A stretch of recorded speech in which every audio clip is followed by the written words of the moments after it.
അയ്യപ്പേട്ടാ, ഈ എമ്പുരാൻ വിവാദം ആദ്യ സമയത്തില്ലേ, ഈ സിനിമ വരുന്ന സമയത്ത് അത് ഫസ്റ്റ് ഹാഫ് ഭയങ്കര ലാഗിങ് ആയിരുന്നു. അത്ര വേണ്ടത്ര മോഹൻലാലിനെ അങ്ങോട്ട് ഉപയോഗപ്പെടുത്തിയില്ല എന്നൊക്കെയായിരുന്നു വന്നത്. അപ്പൊ അത് വലിയ കുഴപ്പമില്ലാതങ്ങ് പോയനെ.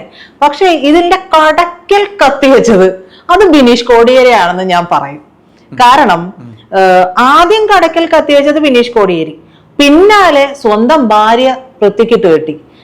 അതായത് ആളറിഞ്ഞ് കളിക്കട എന്നായിരുന്നു പറഞ്ഞത്.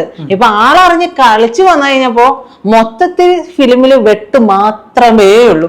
അതായത് 17 കഷ്ണമായിട്ട് വെട്ടേണ്ടി വന്നു. അപ്പൊ സുരേന്ദ്രൻജി ഇപ്പൊ പറയുന്നത് എന്താണെന്നറിയോ, ഇനി എമ്പുരാനല്ല എംബാം പുരാനാണെന്നാണ്.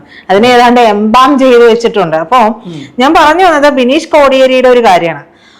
ബിനീഷ് കോടിയേരി ഇട്ട പോസ്റ്റ്, ഇന്നത്തെ ഇന്ത്യയിൽ ഒരു ബിഗ് ബഡ്ജറ്റ് പടം സംഘപരിവാർ ഗുജറാത്തിൽ കലാപം നടത്തി രാജ്യം ഭരിക്കുകയാണ് എന്ന് പറയുന്നുണ്ടെങ്കിൽ, അതിൽ ആഭ്യന്തരമന്ത്രിയാണ് കാര്യങ്ങൾ നിയന്ത്രിക്കുന്നത് എന്ന് പച്ചയ്ക്ക് പറയുന്നുണ്ടെങ്കിൽ അതിന് ചില്ലറ ധൈര്യം പോരാ. സിനിമയുടെ അണിയറ പ്രവർത്തകർക്ക് അഭിനന്ദനങ്ങൾ. ഈ പോസ്റ്റ് നമ്മളെല്ലാവരും വായിച്ചതുമാണ്, ചർച്ച ചെയ്യപ്പെട്ടതുമാണ്. പക്ഷെ അതിന്റെ ഉള്ളിൽ ഒരു രാഷ്ട്രീയമുണ്ട്. അത് എന്താണ് എന്നുള്ളത് ചേട്ടന് കൃത്യമായിട്ട് ഇപ്പോ മനസ്സിലായിട്ടുണ്ട്. അതായത് കോടിയേരി ബാലകൃഷ്ണന്റെ മകൻ ബിനീഷ് കോടിയേരിയാണ് ഈ പോസ്റ്റ് ഇട്ടിരിക്കുന്നത്. അപ്പോ ഈ പറയുന്ന ആ വാക്കുകൾ, ഈ സംഘപരിവാർ ഗുജറാത്തിൽ കലാപം നടത്തി രാജ്യം ഭരിക്കുകയാണ് എന്ന് പറയുന്നുണ്ടെങ്കിൽ, അതിൽ ആഭ്യന്തരമന്ത്രിയാണ് കാര്യങ്ങൾ നിയന്ത്രിക്കുന്നത് എന്ന് പച്ചയ്ക്ക് പറയുന്നുണ്ടെങ്കിൽ അതിന് ചില്ലറ ധൈര്യം പോരാ. ആ ചില്ലറ ധൈര്യം പോരാ എന്നുള്ളതാണ് ഇവിടെ അണ്ടർലൈൻ ചെയ്യപ്പെടുന്നത്. പിന്നെ അതിൽ സിനിമയുടെ അണിയറ പ്രവർത്തകർക്ക് അത് അഭിനന്ദനവും പറയും, അത് പറയും. അപ്പോ ഇത് ബിനീഷ് കോടിയേരി പറയുമ്പോൾ ബിനീഷ് കോടിയേരി പർപ്പസ്ഫുള്ളി പറഞ്ഞത് തന്നെ നമുക്ക് കൂട്ടിച്ചേർത്ത് വായിക്കേണ്ടി വരും. അതെ. അപ്പോ ഈ പറയുന്ന സംസ്ഥാനം ഭരിക്കുന്ന മുഖ്യമന്ത്രി അല്ലെങ്കിൽ ഈ പറയുന്ന പാർട്ടിക്ക് ഇട്ടുകൊടുത്ത ഒരു എ ക്ലാസ് കൊട്ടാണ്. ആ കൊട്ട് എന്ന് പറയുന്നത് അദ്ദേഹത്തിന്റെ അതായിപ്പോയി. അദ്ദേഹത്തിന്റെ അച്ഛൻ ഈ പറയുന്ന കോടിയേരി ബാലകൃഷ്ണൻ പാർട്ടി സെക്രട്ടറി ആയിരിക്കുമ്പോൾ അദ്ദേഹത്തോട് ഈ പാർട്ടി കാണിച്ച അനീതി, മരണശേഷവും അദ്ദേഹത്തിനോട് കാണിച്ച അനീതി, പാർട്ടി എന്ന് ചുരുക്കി പറയാറ് കപ്പിത്താൻ കൃത്യമായിട്ട് പറയണം. CPM എന്ന് പറയുന്ന പാർട്ടി എന്ന് പറയാൻ കഴിയില്ല. CPM എന്ന പാർട്ടിയുടെ കപ്പിത്താൻ എന്ന് വീണ ജോർജ് പുകഴ്ത്തിയ ബഹുമാനപ്പെട്ട കാരണഭൂതൻ എന്ന് ജയശങ്കർ സാർ പറയുന്നത്. അതെ, ജയശങ്കർ സാറിന്റെ പ്രയോഗമാണ് ഏറ്റവും നല്ല പ്രയോഗം. അതെ. അപ്പോ ആ മഹത് വ്യക്തി കൂടെ അദ്ദേഹത്തിന്റെ അനുജനാണെന്നാണ് ഈ മരണം വരെയും പറഞ്ഞുകൊണ്ടിരുന്നത്. ഏതായാലും അദ്ദേഹത്തിന്റെ കർമ്മഭൂമിയായിരുന്ന തിരുവനന്തപുരം, അദ്ദേഹം മന്ത്രിയായിരുന്ന സംസ്ഥാനത്തിന്റെ സെക്രട്ടേറിയറ്റ്, രണ്ട് CPM എന്ന് പറയുന്ന പാർട്ടിയുടെ ഇപ്പൊ മാഫിയ സംഘങ്ങൾ കയറി ഇറങ്ങി നിരങ്ങുന്ന AKG സെന്റർ, ആ AKG സെന്ററിൽ ഒരു പാർട്ടിയുടെ സംസ്ഥാന സെക്രട്ടറിയുടെ പിന്നെ ചേതനേറ്റ ശരീരം AKG സെന്ററിലല്ലേ പിന്നെ എവിടെയാ വെക്കണ്ടേ? അതിന് അദ്ദേഹത്തിന് ദീർഘദൂര യാത്ര, വിദേശ യാത്ര നടത്താനുള്ളതുകൊണ്ട് ആ നിമിഷം വരെ അദ്ദേഹത്തിന് അനുജനായിരുന്ന ആളിന്റെ ബോഡി ഇവിടുന്ന് രാഖി രാമായണം കൊണ്ടുപോയി കണ്ണൂർ മാത്രം കൊണ്ടുവച്ചില്ലേ? അപ്പൊ അതൊക്കെ ആ മകൻ എന്ന് പറയുന്നത് അതിന് മുൻപ് തുടങ്ങി കോടിയേരിയെ കൃത്യമായി വെട്ടാൻ തുടങ്ങി. അദ്ദേഹത്തിന്റെ രോഗാവസ്ഥയിൽ അദ്ദേഹത്തിനെ പീഡിപ്പിക്കുന്നതിന് തുല്യമായിരുന്നു ഈ മകനെ അന്ന് അറസ്റ്റ് ചെയ്ത മയക്കുമരുന്ന് കേസുമായി ബന്ധപ്പെട്ട് അദ്ദേഹത്തിന്റെ മകൻ കിടക്കുമ്പോൾ ഈ പിണറായി കൂടി ചേർന്നുകൊണ്ടുള്ള സംസ്ഥാന സമിതി അംഗങ്ങൾ, സംസ്ഥാന സെക്രട്ടേറിയറ്റിലെ അംഗങ്ങൾ കൂടി ചേർന്നാണ് ഇദ്ദേഹത്തിനെ അന്ന് മാറ്റിയിട്ട് ഈ പറയുന്ന വിജയരാഘവനെ പാർട്ടി സെക്രട്ടറി ആയിട്ടൊക്കെ കൊണ്ടുവച്ചത്. അദ്ദേഹത്തിനെ മാറ്റിയതല്ല, അദ്ദേഹം വളരെ അഭിമാനത്തോടെ ഞാനിത് രാജിവെക്കുന്നു, എന്റെ മകനെ, അദ്ദേഹം പത്രസമ്മേളനം നടത്തിയാ പറഞ്ഞേ, എനിക്കെതിരെ, എന്റെ കുടുംബത്തിനെതിരെ, എന്റെ മകനെതിരെ ഇങ്ങനെ ആരോപണം വരുമ്പോൾ ഞാൻ ഇരിക്കുന്നില്ല എന്ന് പറഞ്ഞു. അവിടെ ഈ സ്ഥാനത്ത് ഇപ്പോഴും കടിച്ചു തൂങ്ങിയിരിക്കുകയാണ്. SFIO അന്വേഷണം സ്വന്തം മകൾക്കെതിരെ വന്നപ്പോ വീട്ടിലിരിക്കുന്നവരെ പറയുന്നത്. അദ്ദേഹം കോടിയേരി അന്ന് വളരെയധികം ദുഃഖിതനായിരുന്നു, വളരെ വിഷമിച്ചിട്ടാണ്.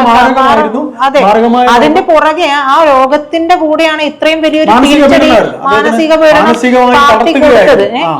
പിന്നെ ഈ പറയുന്ന അദ്ദേഹം, ഞാൻ അറിഞ്ഞൊരു കാര്യം, അദ്ദേഹത്തിന് ഏറ്റവും അടുപ്പമുള്ള ഒരു മാധ്യമ പ്രവർത്തകൻ വിളിച്ചു ചോദിക്കുമ്പോ അദ്ദേഹം പൊട്ടിക്കരഞ്ഞുകൊണ്ടാണ് പറഞ്ഞത്, കണ്ടമിടറിക്കൊണ്ടാണ് പറഞ്ഞത്, പാർട്ടി അദ്ദേഹത്തെ കൈവിട്ടു എന്നുള്ളത് വളരെ കണ്ടമിടറിക്കൊണ്ട് പറഞ്ഞു എന്ന് ഒരു മാധ്യമ പ്രവർത്തകൻ പറയുന്നത് ഞാൻ കേട്ടിരുന്നു. അപ്പൊ ഒന്ന് ആലോചിച്ച് നോക്കണം കൺസേൺ എങ്ങനെയാണ് മാറുന്നത് എന്നുള്ളത്.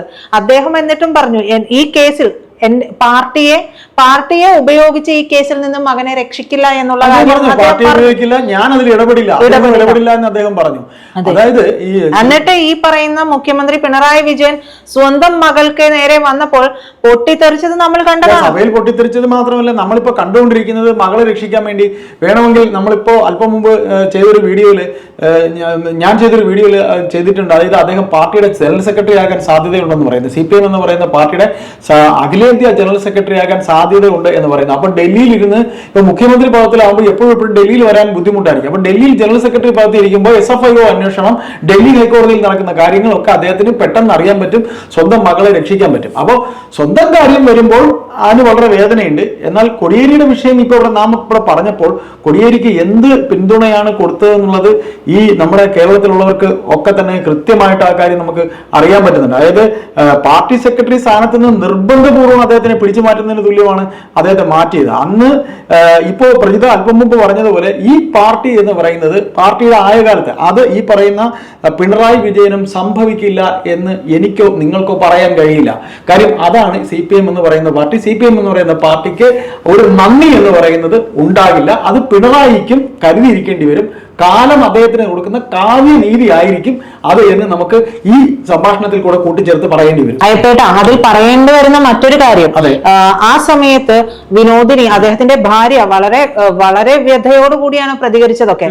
അപ്പൊ അത് മുതൽ ഇങ്ങോട്ടേക്ക് നോക്കിയിട്ടുണ്ടെങ്കിൽ അതെ, അത് മുതൽ ഇങ്ങോട്ടേക്ക് കോടിയേരി കുടുംബത്തിന്റെ കാര്യങ്ങൾ എടുത്തു നോക്കിയിട്ടുണ്ടെങ്കിൽ ഓരോ പരാമർശം വരുമ്പോഴും നമ്മൾ വിചാരിക്കും എന്താണ് അത് പാർട്ടിക്ക് അനുകൂലമാണ്, പക്ഷെ അത് പാർട്ടി വിരുദ്ധമായിട്ട് തന്നെയാണ്. അതായത് സ്വന്തം അച്ഛനെ വെട്ടിയതിൽ, സ്വന്തം ഭർത്താവിനെ വെട്ടിയതിലുള്ള വേദന, പക, അത് ആ കുടുംബത്തിന് ഇതുവരെ തീർന്നിട്ടില്ല എന്ന് തന്നെയാണ്. അങ്ങനെ അങ്ങ് കണ്ടു കളയേണ്ട ഒരാളല്ല കോടിയേരി ബാലകൃഷ്ണൻ എന്ന് പറഞ്ഞാൽ. അത്ര കണ്ട് ഈ പാർട്ടിയിൽ അദ്ദേഹം ജീവിച്ചിരുന്നെങ്കിൽ മുഖ്യമന്ത്രി പദത്തിലേക്ക് വരാൻ യോഗ്യതയുള്ള മാത്രമല്ല പിണറായിക്ക് തുണയായി എല്ലാ കാലവും ഇരുന്ന ഒരാളാണ്. അതായത്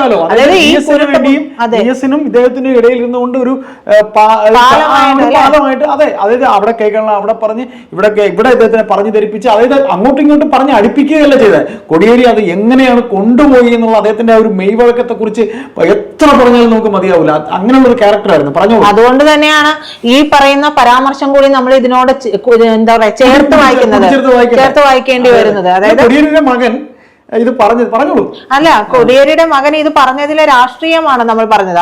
അത് പറയുമ്പോഴാണ് ഈ കാര്യങ്ങൾ പറയേണ്ടി വരുന്നത്. അപ്പോ ഇതിൽ കൃത്യമായ രാഷ്ട്രീയം ബിനീഷ് കോടിയേരിക്ക് ഉണ്ടായിരുന്നു എന്നുള്ളത് തന്നെയാണ് ഞാൻ പറഞ്ഞു വയ്ക്കാൻ ഉദ്ദേശിച്ചതും. അല്ലെ, അതായത് ബിനീഷ് കോടിയേരി ഇതിനു മുമ്പും പല ബോംബുകൾ ഇതേപോലെ പൊട്ടിച്ചിട്ടുണ്ട്. അതുകൊണ്ട് ഈ ഒരു ബോംബിൽ ബിനീഷ് കോടിയേരിയുടെ അവരുടെ കുടുംബത്തിന്റെ ഈ സർക്കാരിനോടുള്ള വിദ്വേഷം തീരില്ല എന്ന് തന്നെ കരുതാം. ഈ ബോംബ് ഒരു ചെറിയ രണ്ടാമത്തെയോ മൂന്നാമത്തെയോ ഉദാഹരണമാണ്. ഇനിയും ബോംബുകൾ പൊട്ടിക്കൊണ്ടേയിരിക്കും.